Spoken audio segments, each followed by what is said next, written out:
Your dad sounds wonderful, so I'm sure that you're a phenomenal father. Sure of it. Thank you. I try. It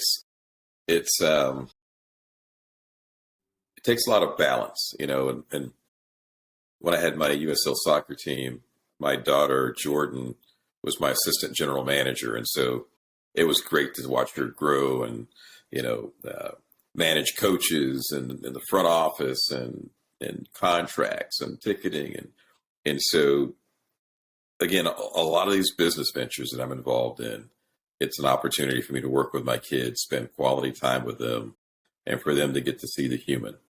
And I remember years ago, I worked for a company before automotive, and I worked like in the mailroom. I was, did copying and sorted mail, and it was a training company, the largest training company in the world. And I watched a lot of people get promotions, and I never got a promotion. And I just kept working hard in this mailroom. And one summer, the president of the company's son comes and works for the summer, and they stick him in the mailroom with me.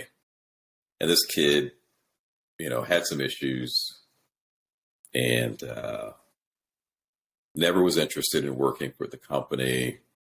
And so all of a sudden he works with me, and he comes home and he's excited. He wants to come back to work. So what'd you say to my son? This guy, he loves the place, and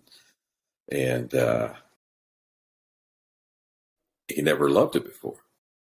And so what I learned at a young age is depends on the person who you have the experience with. So if I'm a dad and I come home stressed out every day, and you get to see that I'm stressed out, then your opinion of the business, whether it's the car business, healthcare, wherever it is, you're going to think, well, I don't know what I want to do, but I know I don't want to do that because my dad's a wreck. And so I wanted to be able to show my kids that being a professional, being an entrepreneur, being a leader and responsible can be fun. And so for me, I made investments in companies instead of saying, one day when I die, I'm going to leave all this money to my kids.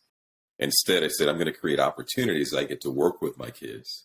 I'm going to give them margin of error to have failures that I can finance their successes and failures so that they know what the road to success looks like and that they're not afraid to try. And something else that I did, I've got this part of Global Metropolis Corp. I created this Global Metropolis Investments, this think tank. And I bought a lot of Robo EP Core 2 robots. And I purchased these robots so that some organizations around the United States could provide robotics training, programming to at-risk and socioeconomically disadvantaged kids. But the key was this, because I've got all these STEM and STEAM teachers and professors who their programs are now getting this advanced EP Core 2 robot. And they're like, okay, where's the curriculum? Where's the training? And they're excited about it. I said, here's the rule. The rule is there is no curriculum.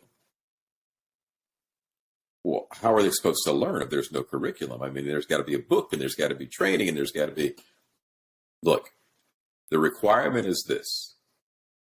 They get the basic information about the robot, and then they're going to become a part of a collective, and they're going to share data with other kids their age. And if they break it, let me know. I'll buy another part for it. If they do some bad programming, back it up every day and reinstall the previous day code. But what I don't want is I don't want kids that have never had the opportunity to fail or to try. I don't want to eliminate them. And so what a lot of people don't realize is this, and I was guilty of it before.